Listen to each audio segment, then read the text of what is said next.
Y mamá y papá no ayudaron. Me acuerdo una vez que mi mamá se sentó conmigo y me dijo, Doc, sé que vas a encontrar drogas en la calle, así que mejor hazlos aquí en la casa. Y yo tenía 13 años, mi mamá prendió marihuana y fumamos marihuana juntos. Ellos bebían y fumaban cigarrillos y eso. Y nosotros bebíamos vino incluso en las cenas y cerveza con ellos. Yo siempre bebí cuando era muy joven porque mi papá dejaba los martinis y me gustaban las aceitunas. Y yo venía y le decía, ¿puedo tener la aceitina? Y lo que tenía esa aceituna fermentada me gustaba. Así que me ponía a beber sus martinis y le tomé el gusto al alcohol desde niño. Empecé estos patrones regulares, fumaba con mi mamá marihuana, comábamos helado, veíamos televisión. Mi hermano venía a visitar de Florida y decía, esto no es justo, yo no puedo fumar porque la condición de enfermedad de los pulmones que tenía. Y mi mamá me decía, no te preocupes, te voy a hacer unas galletitas. Son legales ahora, pero en aquel tiempo las galletitas de marihuana no eran legales. Y ella hacía diferentes tipos de galletitas para mi hermano. Galletitas con marihuana. Y una vez me acuerdo que me comí algunas, me llevé a la escuela y se los di a un maestro. Y yo le dije, mira, mi mamá hizo unos brownies muy buenos. ¿Quieres uno? No le dije a mi mamá que lo hizo, solo estaba curioso por saber qué iba a pasar. La maestra estaba muy feliz al otro día. Así que yo me metía en muchos problemas. Luego vivía con mi papá en los veranos. Íbamos allá en las vacaciones. Vivía en esta isla. Teníamos sirvientes. Teníamos de todo, mayordomos. Teníamos esquíes de agua. Teníamos yates, botes. Y me iba con mis amigos. Y nos aburríamos tanto. Ahora piensen esto. Todo esto hizo hijos millonarios, aburridos en el verano. Así que para hacerlo más emocionante, nos metíamos a las casas a robar. No era como nos estábamos metiendo en casas de los otros millonarios, no en nuestras propias casas. Pero no teníamos que hacerlo porque teníamos dinero, pero estábamos aburridos. Queríamos ser algo excitante y todos usábamos drogas, por lo menos la mayoría, y estábamos buscando diversión. Y había un guardia de seguridad que velaba el único puente sobre cómo entrar a la isla y la gente estaba tratando de averiguar cómo es que entraban, cómo es que estaban robando en todas estas casas y nadie entraba. Y nosotros entrábamos para robar cualquier tontería, raquetas de tenis, estéreos, bicicletas, tonterías así. Y la seguridad de la isla estaba tratando de averiguar quién es. Así que ellos contrataron policías en botes porque pensaban que los ladrones venían por los botes. Y nosotros de niños veíamos a los policías rodeando la isla en los botes y nos reíamos porque éramos nosotros mismos en la isla. Pero yo quería que mis amigos, no tenía atención de mis papás, no tenía el amor de ellos. Así que yo buscaba atención entre mis amigos y robaba y usando drogas y bebiendo. Cuando estaba en Florida, invitaba a mis amigos a la casa a beber, mucho mejor que una barra hoy en día, y bebía todo lo que yo quiera. Y el mayordomo seguía rellenando la barra pensando que era mi papá. Y mi papá nunca se enteró porque yo sabía cuándo venía y cuándo se iba. Déjame pausar un momento aquí y explicarle. Yo he usado muchas drogas. Gloria a Dios, nunca usé heroína, pero usé cocaína. Todo lo que sube, todo lo que baja. Más amigos míos murieron por alcohol. No estoy justificando ningún alcohol. No estoy justificando ninguna droga. Te digo esto porque algunos cristianos piensan que está bien beber alcohol. Y eso me preocupa porque es la droga más destructiva que hay allá afuera. Bueno, me fui de mi casa. Huía de mi casa cada rato. La primera vez tenía 13 años. Yo siempre sentía que me gustaría ir al campo. Me gustaba los campamentos de verano porque eran en el campo, pero la ciudad de Nueva York no era feliz. Así que a los 13 años huí de mi casa, me arrestaron. Mi mamá dijo, ya yo no puedo con él. Me envió a mi papá a Miami, me arrestaron. Mi papá y mi madrastra dijeron, ya no podemos con él.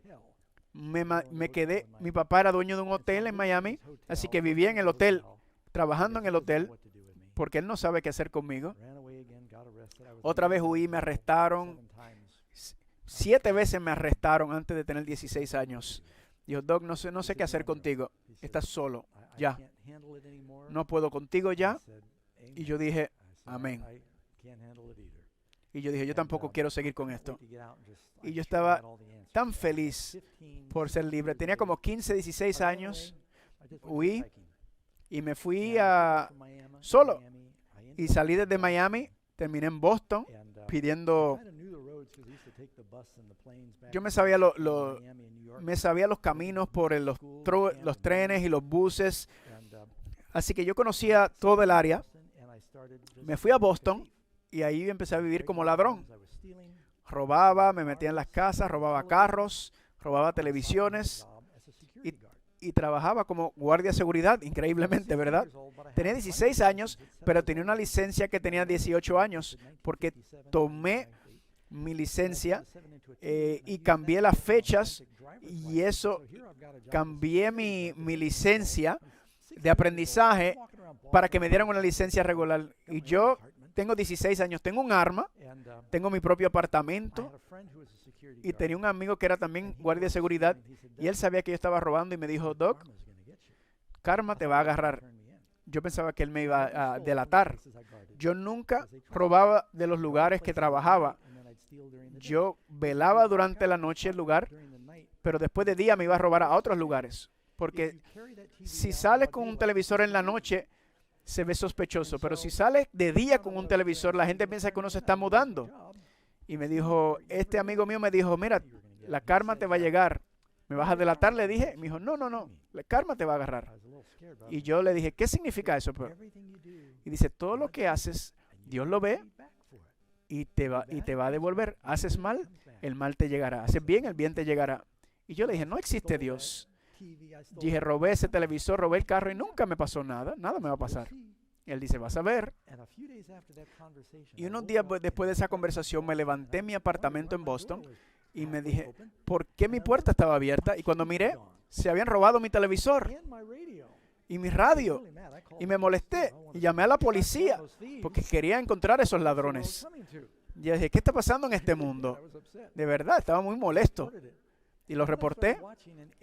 Y después me puse a ver que todo lo que yo hice me pasaba a mí.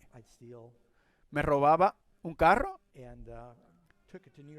y me lo llevé a Nueva York para venderlo. La llanta se explotó.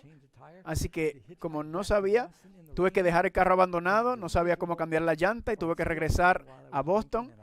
O si me robaba algo mientras bebía. Y cuando me levantaba de la borrachera, no me acordaba dónde lo ponía. O arriesgaba mi vida para robar algo y después decir que me había robado un radio roto que ni trabajaba. Y después dije, ¿por qué alguien se quedaría con una radio roto? Me molesté con la persona. O si no, mis amigos también eran ladrones y me robaban de mí. Y yo decía, esto no me va bien. Finalmente lo que me convenció de que es que empecé a ver, dije, quizás esta cosa de karma es verdad. Y fui a la casa de alguien y le robé a alguien una caja de mezcla de panqueque. Y lo hice porque aunque bebía, fumaba y hacía droga, yo quería panqueques de grano 100% integral, ¿verdad? Porque yo me alimentaba bien. Gracioso, ¿verdad? Así que decía en la caja que era 1.19 y yo fui a mi casa y algunos amigos míos llegaron. Tenía un pote nuevo de Tang, de la mezcla de jugo, y se tomaron todo mi jugo mis amigos. Y decía 1.19, el mismo precio de los panqueques que me había robado. Y dije, uy, pero me di cuenta de que quizás existe un Dios, porque lo que yo me robé por 1.19, mis amigos me lo tomaron por 1.19 y dije, quizás si hay un Dios. Entonces quizás hay un cielo, quizás hay un infierno también, me pregunté. Y dije, espérate, déjame averiguar un poquito más. Ahora, no me importaba el cristianismo, porque para mí los cristianos son un montón de hipócritas. Así que empecé a buscar cuál es la verdadera religión. En ese momento estaban los Beatles y las religiones del este, orientales. Cometí el error de, como mucha gente, que si quieres saber lo que es el cristianismo, mira a los cristianos, pero no me impresionaban. Después veía en la televisión los protestantes y los católicos en Irlanda se están matando y todos dicen cristianos. Jesús dice, ama a tu enemigo, pero estos hipócritas se están matando. No quería saber de ellos. No juzgues el cristianismo por los cristianos. Juzga el cristianismo por medio de Cristo. Él nunca te defraudará. Así que empecé a meterme en todas las religiones orientales, en meditaciones, en yoga, en budismo, en control de la mente, y hacía todo buscando a Dios. Ya sabía un poquito sobre judaísmo por mi mamá. Me metí en yoga, ¿verdad? Hace todo este tipo de ejercicio y estiramiento para buscar a Dios, y te paras en tu cabeza y solo se me caía el cabello. Un día estaba viajando por California, y me dijeron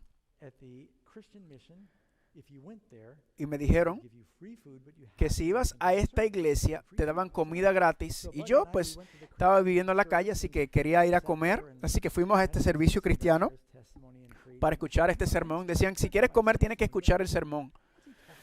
Entonces este señor estaba hablando y daba su testimonio, y hablaba de santificación, y yo estoy ahí con todos estos borrachos, y este señor hablando de Dios, y todo esto le están faltando respeto, están eruptando, y este señor y esta gente era tan buena.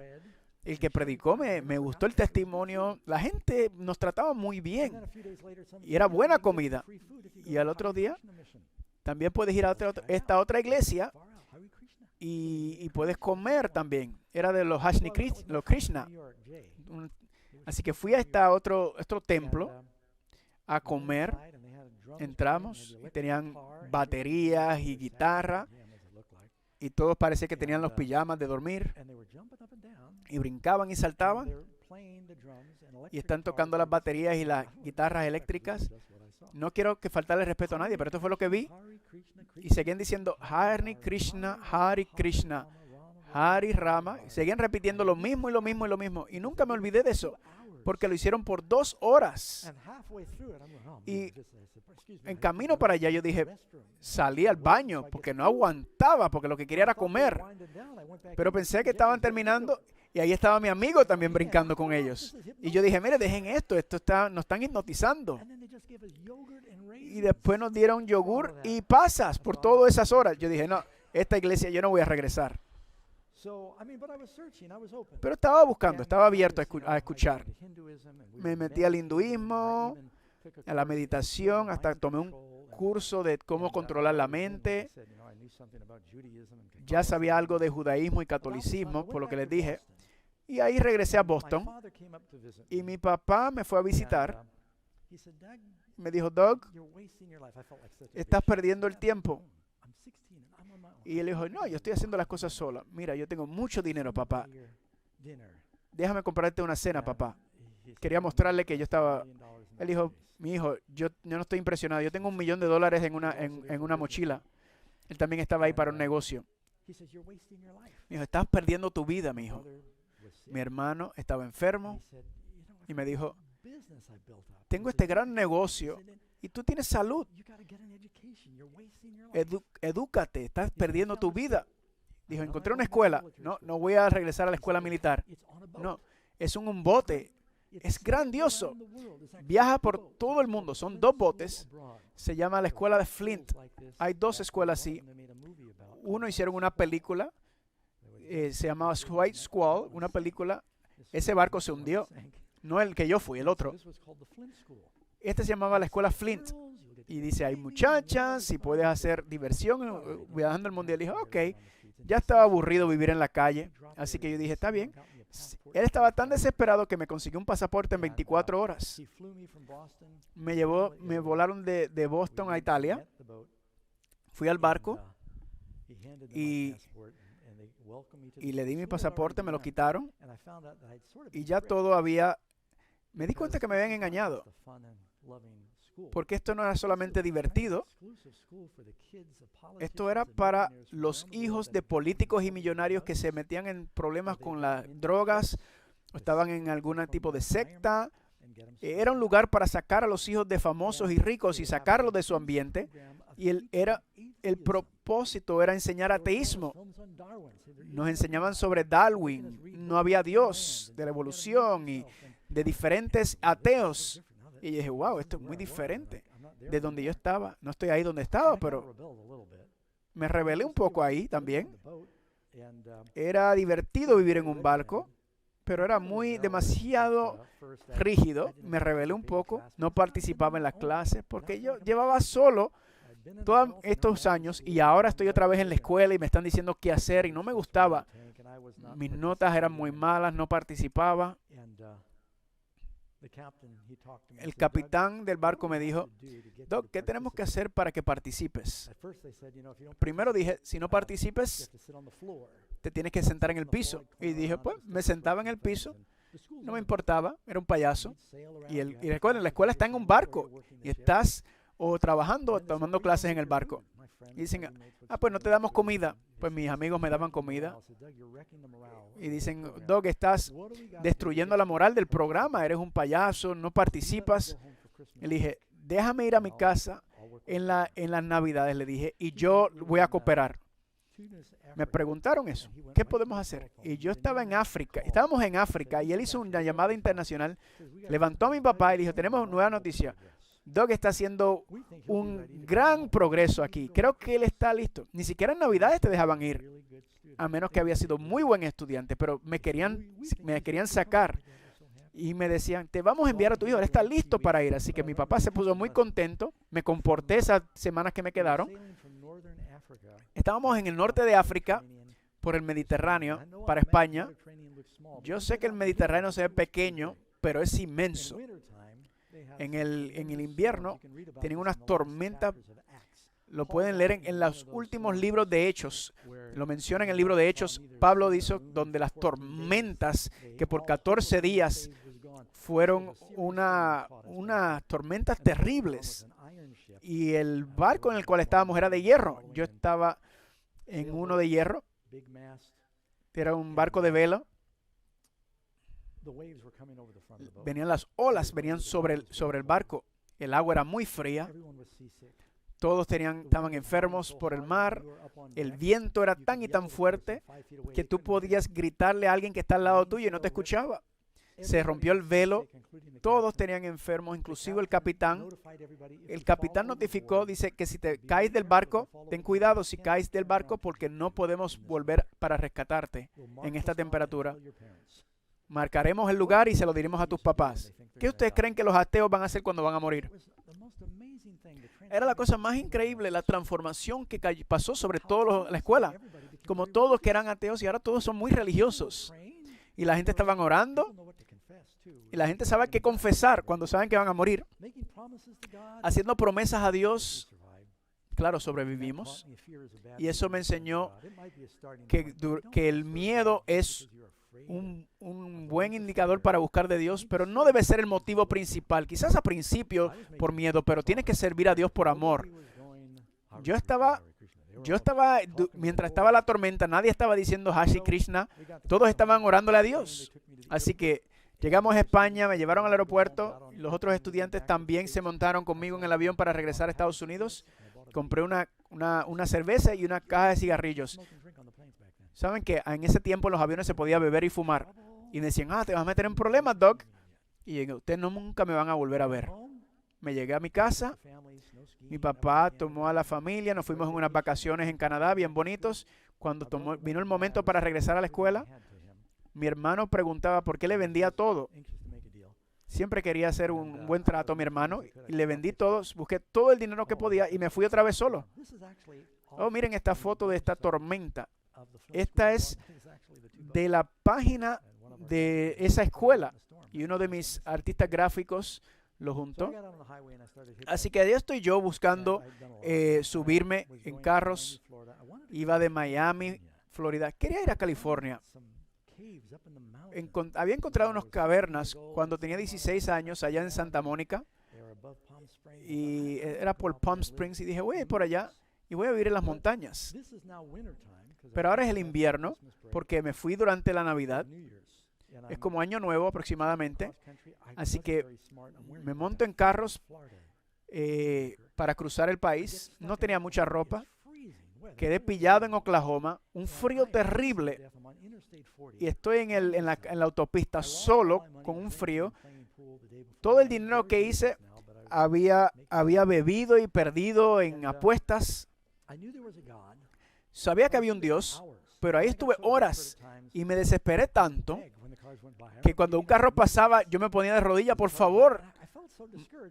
Me sentí tan desanimado porque había carros gigantes con una sola persona en este Cadillac, con este carro, y yo me estoy muriendo de frío afuera.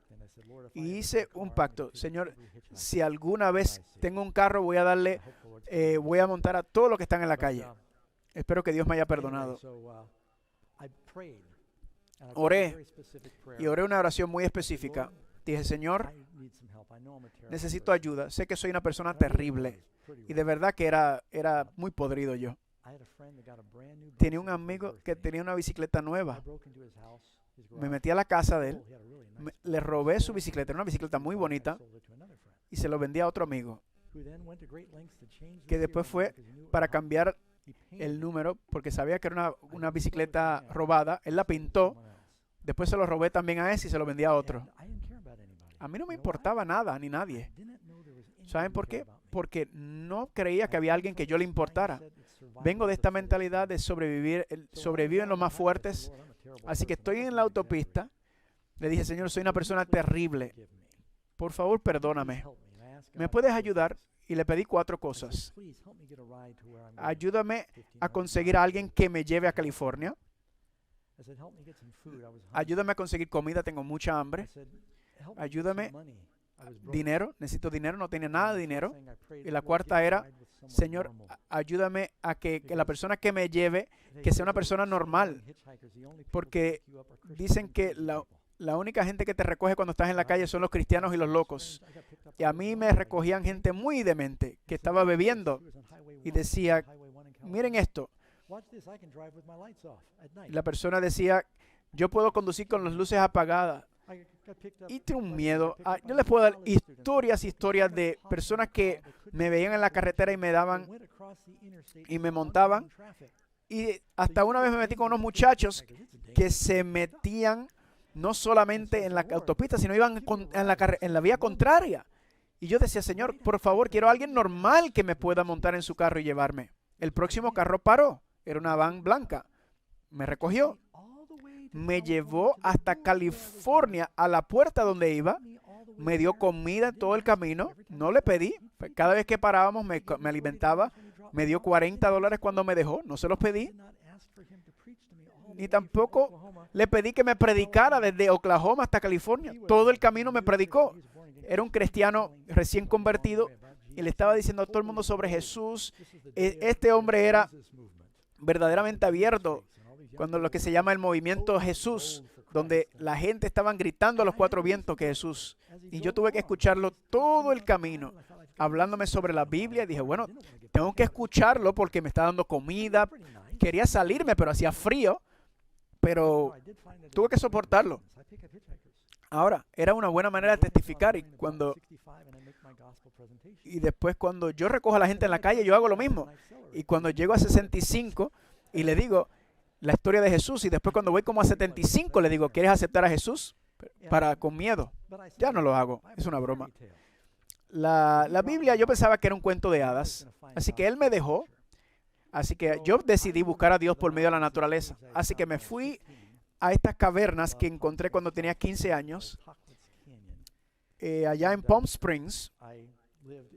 Y yo viví. La montaña queda a 11,000 pies de altura. Y la mitad de camino era un desierto, muy desértico, muy difícil.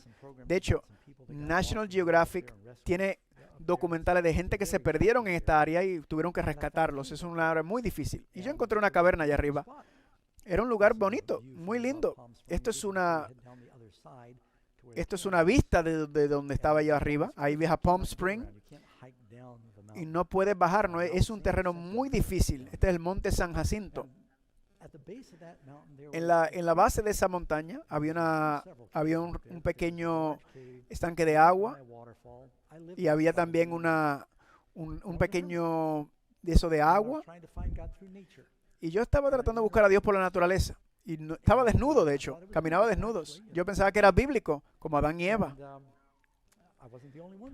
Y no era la única persona, habían varios otros.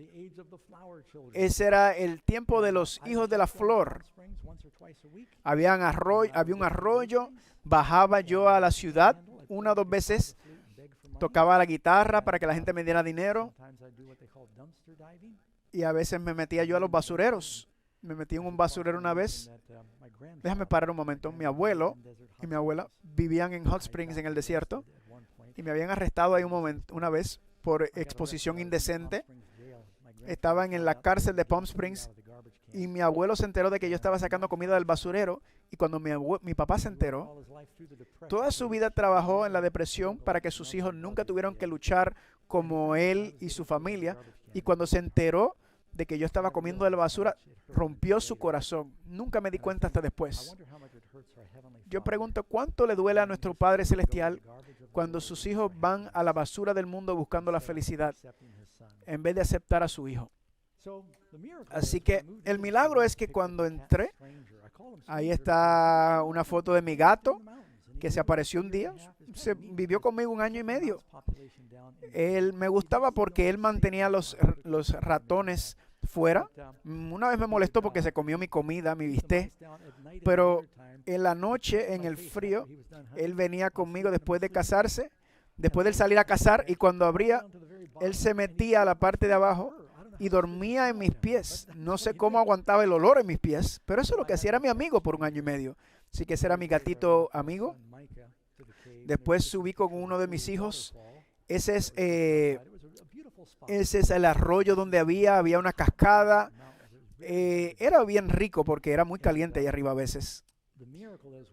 El milagro es que mientras yo vivía allá arriba, alguien en algún punto dejó una Biblia en el tabernáculo. Ahora, cuando yo llegué a la caverna, había gente que hacían campamento en diferentes momentos y dejaban a veces ollas y otras cosas que los que campan dejan. Y alguien dejó una Biblia un día en un campamento ahí, y yo no pensé nada, así que entré a esta caverna que encontré y agarré la Biblia. Y después de estar un rato ahí me encontraba con muchos cristianos, de esta gente cristianos diciendo, eres nacido de nuevo, eres lavado en la sangre. Y yo dije, ¿de qué hablan ustedes? Los encontré ignorantes. Así que dije, voy a leer la Biblia para poder discutir con ellos. Porque para mí todo era la reencarnación. Y ahora estaba en las religiones de los indios, de ser uno con Dios. Mi papá me decía a mí que nosotros teníamos descendientes de indios y yo quería ser uno con mis raíces indias.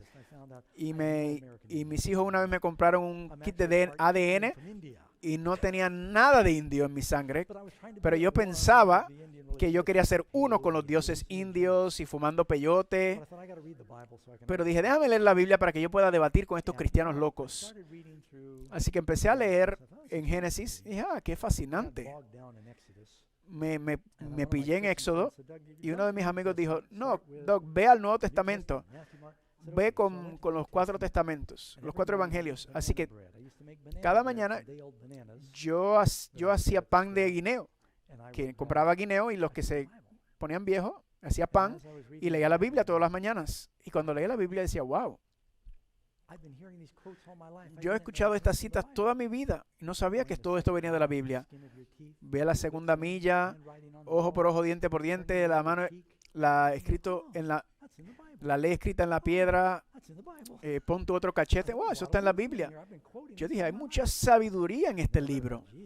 Y después leí sobre Jesús y quedé impactado porque dije, quizás él es uno de los Maharajis, ¿verdad?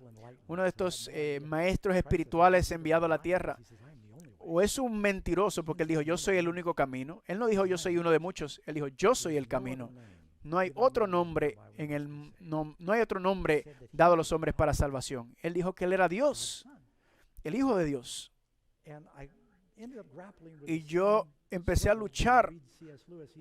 Si conocen el autor C.S. Lewis, tenía que decidir si Jesús era un mentiroso, un demente o el Señor. Y yo dije, bueno, no creo que era mentiroso porque todo lo que leía era verdad, una verdad impactante. Me quedé impactado con las enseñanzas de Jesús, mucho mejor de todas las enseñanzas de las religiones orientales. gente que escucharon a Jesús, dije, nunca habló un hombre como él. Yo sabía que no era loco, porque lo que decía era tan brillante. Murió en defensa de la verdad. Podría haber mentido para salvar su vida, pero porque la verdad era tan importante, estaba dispuesto a morir por él. Yo sé que no estaba loco, no estaba demente, no era mentiroso. La única otra opción es que era el Señor. Y eso me sacudió. Y yo dije, ¿qué tengo para perder? Tenía muchos problemas, muchos prejuicios hacia los cristianos. Y los cristianos persiguieron a los judíos y los nazis decían que eran cristianos y mataron a todos los judíos. Yo tenía una barrera contra el cristianismo. Pero pensé, he tratado todo lo demás. Quizás me enseñaron mal. Quizás esta gente matándose en el nombre de Cristo no son cristianos verdaderos. Así que me puse de rodillas en el monte, en la caverna, y oré. Y es interesante porque la Biblia que empecé a leer, había una oración escrita en la parte del frente de esa Biblia. Y no le presté atención. Decía el nombre de alguien, pero no recuerdo. Y decía, nacido de nuevo en tal fecha. Yo espero que quien encuentre este libro encuentre la paz y el gozo que yo encontré. Eso es lo que estaba escrito en la Biblia. Y yo dije, ay, qué bonito. Me sentí mal porque esa Biblia se haya caído, cayó en el arroyo y se perdió. Ojalá hubiera sabido, me acordara el nombre de la persona, porque la oración de esa persona se cumplió. Lloré al Señor, le dije, Señor, soy un cero. Estoy desnudo, robo, comiendo de basureros, viviendo una vida alocada y no soy feliz. Y le dije, Jesús, si eres real, le dije, Padre, si Jesús es real, dame un propósito, entra en mi vida, enséñame lo que tú quieres. Y en ese momento sentí que todo cambió. Quizá, ojalá me hubiera acordado de la fecha, pero no sé qué día era porque no tenía un calendario. Pero sé que tenía 17 años. Y sentí esta paz.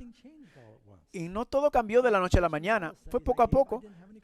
Pero los primeros estudios bíblicos que di, estaba desnudo. Pero estaba tan emocionado por Jesús que cuando venían, Dios estaba cambiando mi corazón. Y me acuerdo allá en la caverna y diciéndole, Señor, sé que no quieres que viva así para siempre. Sentí este deseo de decirle a la gente. Estaba en la caverna porque no quería estar cerca de la gente, quería huir de la persona. Porque la gente trae problemas, yo solo quiero estar solo. Y ahora tengo este deseo de decirle a la gente sobre Jesús. Mi corazón cambió y dije, no sé cómo lo voy a hacer, pero si tú quieres que yo le diga a otra gente sobre ti, tú vas a tener que hacer algo para que yo sepa, porque sé que no puedo mucho acá en la caverna. Así que bajé al pueblo para llamar a mi mamá. Yo la llamaba de vez en cuando. Ella me dijo, déjame saber que estás bien. Y yo la llamé y ella me dijo, Doc, qué bueno que estás bien. Y ella me dijo, ¿vas a estar en la caverna? Dije, voy a subir allá donde estás con un equipo de grabación. Sí, le dije a alguien de la NBC de mi hijo que mi hijo vive su papá es un millonario y vive en una caverna. Y alguien se interesó por tu historia. Y dice, ¿podemos ir a entrevistarlo? Y el noticiero me dijeron, pero podemos ir a verlo.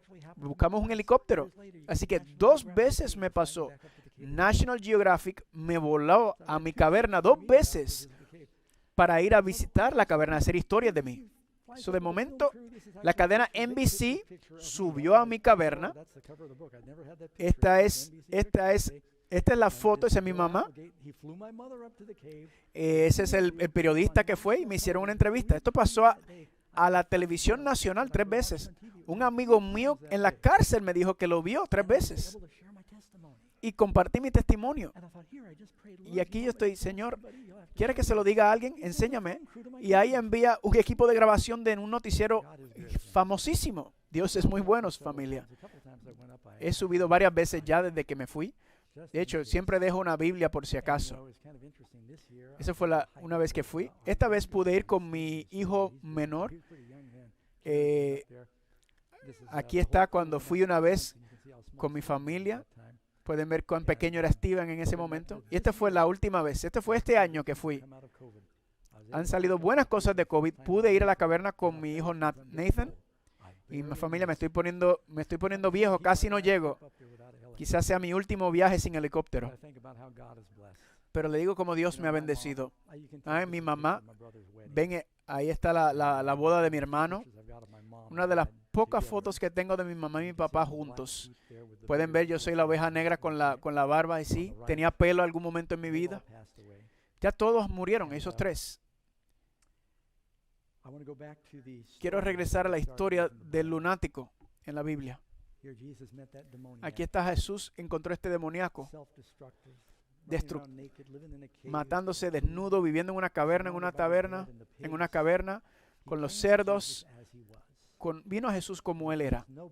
¿Saben, familia? Nadie es un pecador tan grande que no pueda venir a Jesús. No eres más pecador que ese hombre, ni que yo. Ese hombre vino a Jesús. Jesús lo libertó, lo vistió y luego le dijo, ve y dile a otros las grandes cosas que Dios ha hecho por mí. Así que yo me relaciono con Él. Dios abre las puertas para cada uno de venir como somos y Él te aceptará. Hace unos años atrás recibí un llamado de la esposa de mi hermano. Falcón no estaba haciendo bien, estaba ya muriendo. Empezó un campamento para niños enfermos. No estaba haciendo muy bien. Así que fui a verlo por una de las últimas veces antes de morir. Y él trataba íbamos a jugar golf o dar caminatas y estaba muy enfermo. Y me dijo, Doc, la vida no es justa, Doc. Me dijo mi hermano, me dijo, no, la vida no es justa. Y le dije, ¿por qué? Y dijo, yo soy inteligente, yo soy brillante, pero estoy enfermo. Y tú tienes mucha salud, pero eres un menso. Mi hermano tenía todas las casas, tenía los carros, era rico, pero se estaba muriendo. Y dijo, yo daría cualquier cosa, yo daría todo lo que yo pudiera por tener tus pulmones y vivir una vida normal y vivir más. Él estaba dispuesto a dar todo en este mundo por vivir un poco más en este mundo. Y Dios envió a su Hijo para que pudiéramos tener vida eterna. Le di gracias a que cuando mi hermano murió, yo estaba ahí al lado de él y yo le dije, ¿puedo orar contigo? Y aunque él me molestaba por mi religión, él me dijo, por favor, ora por mí. Y yo oré por él y le dije, acepta, Jesús, que venga en tu corazón, que perdone tus pecados. Yo espero verlo en el reino. Y ese es el gozo más grande mío. Es poder decirle a otros que esta vida, fama y fortuna, nada de esto trae felicidad. La felicidad solamente viene con saber que tus pecados han sido perdonados y que estarás con Cristo por el resto de la eternidad. ¿No estás cansado de estar cansado y enfermo? Este mundo siempre ha sido una pandemia. La enfermedad del pecado siempre ha estado aquí, pero Jesús es la única solución a esa enfermedad. Así que antes de cerrar este segmento con una oración, quiero decirle, ¿hay alguien aquí en esta mañana? Quizás Dios está hablando en tu corazón y no has tomado la decisión de hacer una entrega total. Quizás algunos están viendo este programa. Puedes tomar esa decisión hoy y darle tu vida a Jesús. ¿Quisieras hacer eso? Vamos todos a bajar nuestras cabezas por un momento. Si el Espíritu Santo te está hablando y quizás has sido distraído con los placeres de este mundo y quieres decirle, Señor, quiero darle a Jesús el primer lugar en mi vida. ¿Puedes levantar la mano en su presencia en esta mañana? Padre Santo, tú ves estas manos levantadas. Pido que hables a cada uno de sus corazones y que sepan que tú vas a hacer por ellos lo que has hecho por mí, por el demoníaco. Nos vas a aceptar como eres, perdonar nuestros pecados y transformarnos. Bendícelo, Señor, con esa experiencia linda en el Espíritu Santo. Y te lo pedimos en el nombre de Jesús. Amén. Queridos amigos de Espiritual Televisión, ¿qué les pareció el tema del día de hoy? ¿Interesante? ¿Difícil de comprender? Quiero contarles que les tenemos una grata sorpresa y es este maravilloso ejemplar, El conflicto de los siglos, que tiene directa relación con la temática de hoy y con las temáticas que se verán en los siguientes programas. Te quiero invitar a que lo puedas solicitar de manera gratuita en el número que aparece en pantalla y con mucho agrado lo llevaremos directamente a tu hogar. Que Dios te bendiga. Las estadísticas son desalentadoras. Millones se han infectado, miles han muerto, tensiones raciales en las calles, tensiones políticas como nunca se han visto. ¿Tiene la Biblia algo que decir sobre los tiempos en los cuales estamos viviendo? Hola amigos, soy el pastor Doug Batchelor. Mucha gente se está preguntando si el mundo va a colapsar. Algunos tienen miedo que los eventos globales se está hablando de una crisis venidera como nunca se ha visto. ¿Sabes tú que el libro de Apocalipsis habla sobre estos tiempos en los cuales estamos viviendo? Y además tiene mensajes de esperanza, si estamos listos para escuchar. Por eso quiero invitarte a Apocalipsis Ahora. descodificando las grandes profecías de la Biblia.